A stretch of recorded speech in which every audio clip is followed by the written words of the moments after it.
Von WE haben wir hier eine P08. Und zwar finde ich persönlich jetzt nicht so schön. Ich habe hier auch noch original Holzgriffschalen mir mal besorgt. Die wollte ich mal anpassen. Habe ich auch noch nicht geschafft. Das ist hier eine mittellange in Stainless Finish. Habe ich gebraucht erstanden. Ist eigentlich nicht so mein Style in der Farbe. So eine alten Airsoft-Repliken oder besser gesagt, diese Modelle müssen einfach schwarz sein und nicht chrom. Ich finde, das passt überhaupt nicht. Aber halt dieses Knickgelenk. Und konnte ich nicht Nein sagen, weil ich habe dazu auch noch die lange noch gekriegt. Und die zeige ich euch auch noch mal rein. Aber die ist hier noch nicht. Aber hier auch. Jetzt kommt wieder eins meiner Highlights. In Deutschland gar nicht zu kriegen. War sehr, sehr schwer. Und zwar ist es die Clint One Auto Mag von Maruchin. Ja. Die hatte ich ja, glaube ich, auch schon in einem Review mal gezeigt. Kommt hier ein edlen Koffer. Wir machen wir auf. Kaliber 8 mm.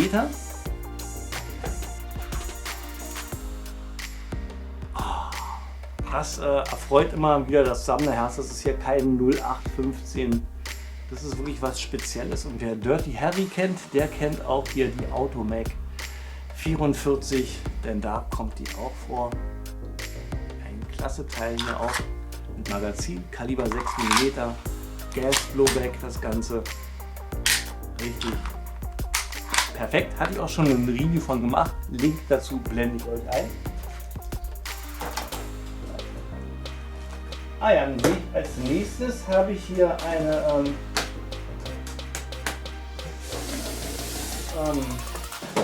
keine Airsoft in dem Sinne, sondern mehr eine Luftpistole. So, Kaliber 4,5 mm. Ein Colt Single Action Army CO2 mit Hülsen. Ups, da fliegt schon eine raus. Da kommen die 4,5 mm Stahl-BBs rein. Ist nichts zum Spielen. Entschuldigung, ist nichts zum Spielen. Aber ich habe sie trotzdem behalten. Gibt zwar auch jetzt eine 6 mm BB-Version davon, aber war ich jetzt irgendwie zu faul, mir die jetzt auch noch zu holen, weil ich finde die eigentlich ganz schön. Die hat hier ein schönes Oberflächenfinish. Ja, die Colt-Markings, die angebracht sind, sind nicht so original, aber trotzdem finde ich sie einfach absolut spacig und spacey kann man nicht sagen. Ein Klassiker und gefällt mir richtig, richtig gut. Fässt sich sehr, sehr solide an. Ganz im Gegensatz zu den Colt SAAs, die es jetzt kommen. Und zwar wieder von Maruchin. So sieht er aus. Hier sieht man auch wieder alles mit dem Edding hier weggemacht. Aufgrund der fehlenden Lizenzrechte wird das hier alles weggext. Und man merkt, das ist auch wesentlich leichter als der Umarex hier. Die Plastikversion von Maruchin.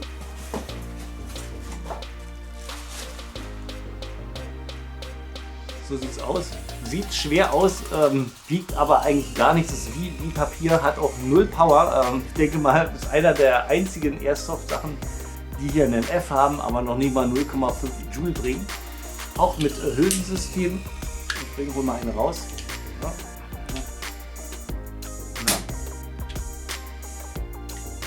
So. Auch mit diesem X-Cartridge-System kommt hier eine 6 mm BB rein.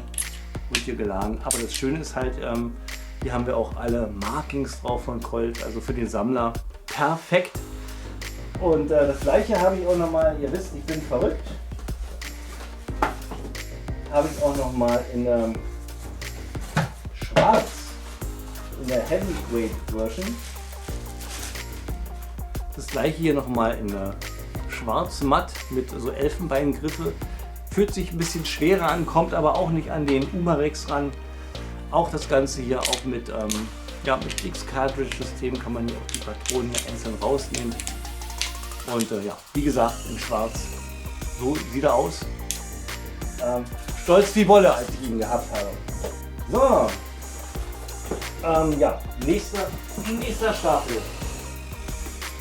Haben wir hier von UHC den M29 Revolver. Den habe ich schon eine ganze Weile, kostet auch nicht so viel, ich glaube so 60 Euro.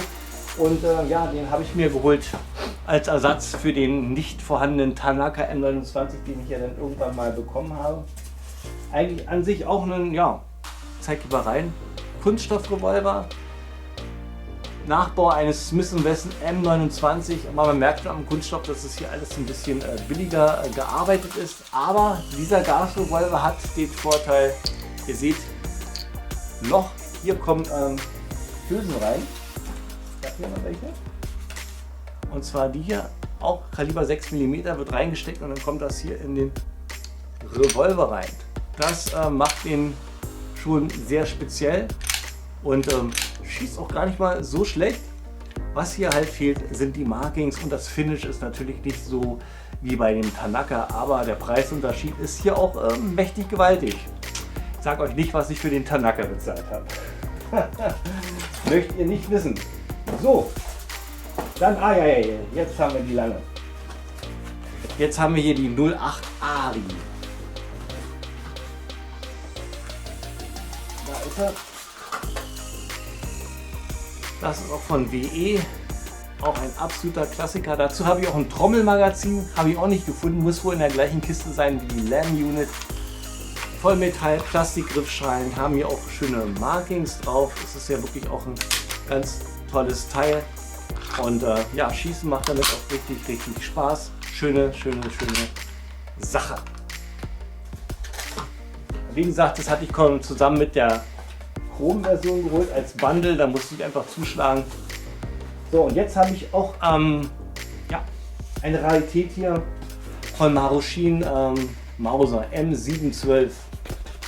Gibt es ja mittlerweile auch von WE aus Metall mit Gas, Blowback und so. Das Ding ist hier Non-Blowback und ja, hat für mich gesehen aber einen Vorteil. Ich bin Sammler. Also so sieht das aus hier im Karton. Ja, so. Wir haben ja die Logos von Mauser drauf. Mauser Oberdorf. Auf Kunststoff gefertigt habe ich hier einmal das kurze Magazin und ich habe auch das lange Magazin dazu. Dann sieht das so aus und Gas Non-Blowback hat eine Mordsreichweite, richtig viel Joule. Und ja, alle Markings. Und das vermisse ich leider bei der WE, die werde ich auch demnächst bekommen und bin gespannt, wie die so ist. Auch gebraucht erstanden, aber in einem Top-Zustand. Hier kann man nichts weiter bewegen. Kann ja mal spannend. Oh, es ist auch kein Gas mit drin, die hat auch eine ganze Weile schon so gelagert. Und man kann so machen oder halt spannen. Und ja, kein Gas-Blowback, aber Mauser. Perfekt. So, dann haben wir hier noch einen schönen Klassiker. Einen ganz alten KWC Colt Python mit Hülsensystem. Vom Prinzip her genauso gemacht wie die Marui Pythons, außer dass man hier die Hülsen rausnehmen kann.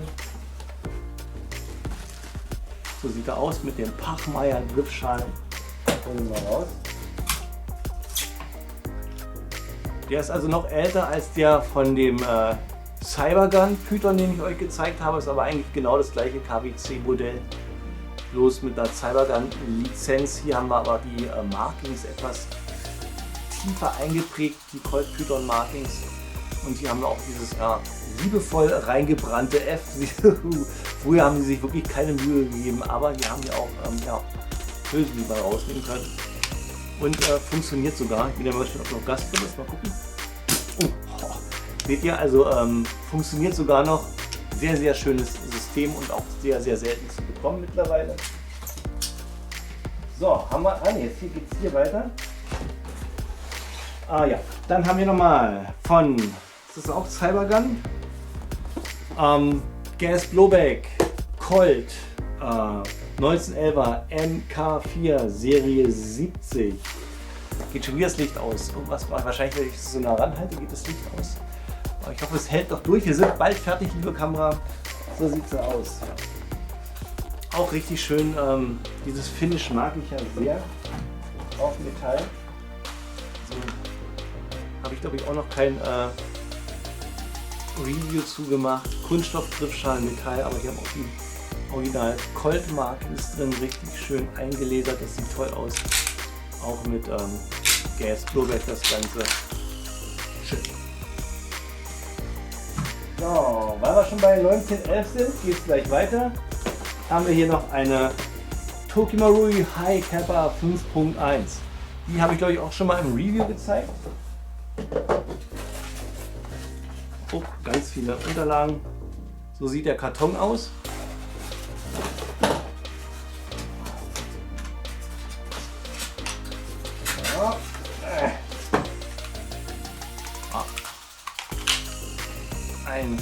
Ja. Ein Klassiker. 1911 ist immer wieder schön und ja, hier in der etwas aufgehübschten Version hier mit Jet Funnel und Lochtrigger und hast du nicht gesehen. Hatte ich auch schon im Review gezeigt, blende ich euch ein, ja, falls ihr Lust habt, euch das mal in Bewegung anzuschauen, das gute Teil.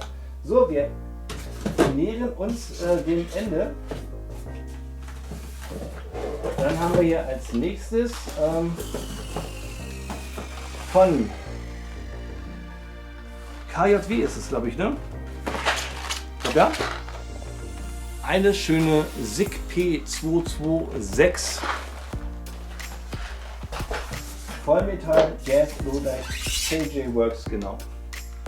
So sieht sie aus. Hier habe ich noch Original P226 Griffstrahlen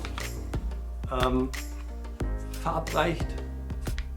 Auch ein absolutes Arbeitstier, funktioniert ohne Probleme. Gas Blowback 6 mm, macht ordentlich Spaß und ja, habe ich auch noch nicht im Review gezeigt. Vielleicht, wenn ihr Interesse habt, schreibt es mal in die Kommentare. Oh, jetzt haben wir einen Klassiker, den habe ich von meinem Vater gehabt. Ein Colt Woodsman, so gesehen nicht 6 mm BB, aber eher soft. Ich zeige es euch mal, habe ich auch eine Review von gemacht.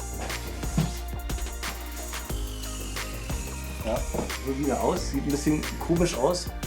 Der ist so im entspannten Zustand, wird er gelagert. Hier kommt noch diese Kappe ab. Und dann kann man die Airsoft, ich muss erstmal das Magazin rausnehmen, genau.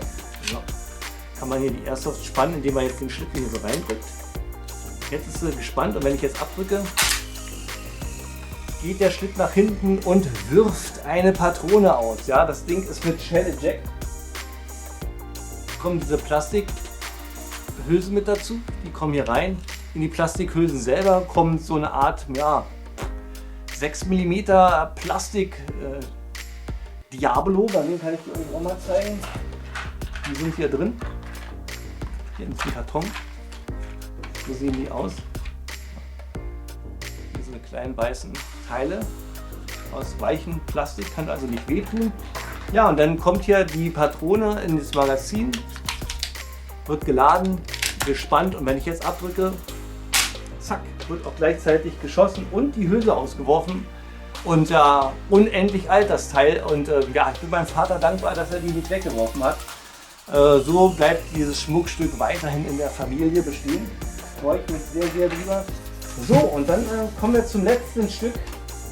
Und dann ist hier dieses Sammler-Epos beendet und zwar von Toki Marui die Biohazard Desert Eagle 50 EE Leon Custom. Und das ist auch einer meiner Schmuckstücke. Wird geliefert, auch in dieser Holzschatulle mit dem Aufdruck hier Biohazard. Hier ist irgendwie auch eine Seriennummer drauf. Da gibt es eine limitierte Variante. Ich habe die Seriennummer 2939. Ich weiß nicht, wie viele davon rausgebracht worden sind. Ja, ich mache es mal auf.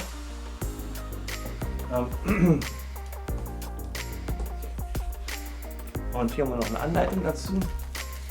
Kommt hier in diesem schönen Koffer eine absolut abgefahrene Airsoft und ich bin stolz wie Bolle, dass ich sie haben darf. Ich hole es mal raus.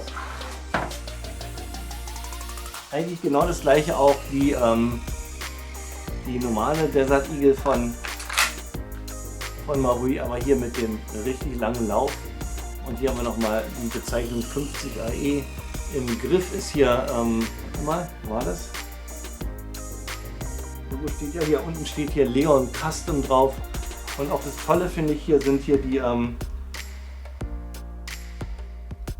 das F wurde hier auch ganz dezent hier unten aufgebracht, sodass es wirklich sammlertauglich ist. Mit den Markings wird es ja zurzeit immer schlimmer, die werden ja immer dicker, immer fetter drauf und da werden die Airsoft-Repliken ja schon fast mehr als Werbefläche benutzt für die Soft-Air-Shops und ja, sowas macht man einfach nicht.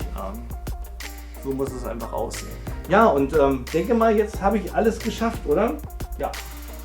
Das war mein kurzer Sammlerüberblick über alle Kurzwaffen, Airsoft-Repliken, die ich zurzeit besitze. Ich hoffe, ihr hattet ein wenig Spaß gehabt. Die Zeit ist ganz gut vergangen, hoffe ich. Ja, und wie gesagt, das sind meine Kurzwaffen. Ich habe noch andere Exemplare, aber ja, vielleicht mache ich es Ende nächsten Jahres, dass ich euch mal ja, meine Scharfschützengewehre zeige oder Flinten oder was auch immer. Aber ich dachte, hier mit den Kurzwaffen ist schon mal ein schöner Start und ihr habt einen gewissen Überblick, was der Bruce so alles hat. In diesem Sinne wünsche ich euch ja einen richtig guten Rutsch ins neue Jahr. Kommt gut durch. Ich freue mich auf jeden Fall auf euch 2017 mit allerhand neuer Airsoft. Habe ja schon wieder eine ganze Menge bekommen. Müsste eigentlich ein Unboxing davon machen oder ein Unboxing oder ein Auspackvideo. Mache ich aber alles später. Ja, ich hoffe, es hat euch gefallen und ja, wenn ich die hier schon mal in der Hand habe, ich werde mal sehen, ob das Monster hier noch funktioniert oder noch nicht. Auch kein Gas mehr drin. In diesem Sinne, rutscht gut rein. Wir sehen uns 2017. Euer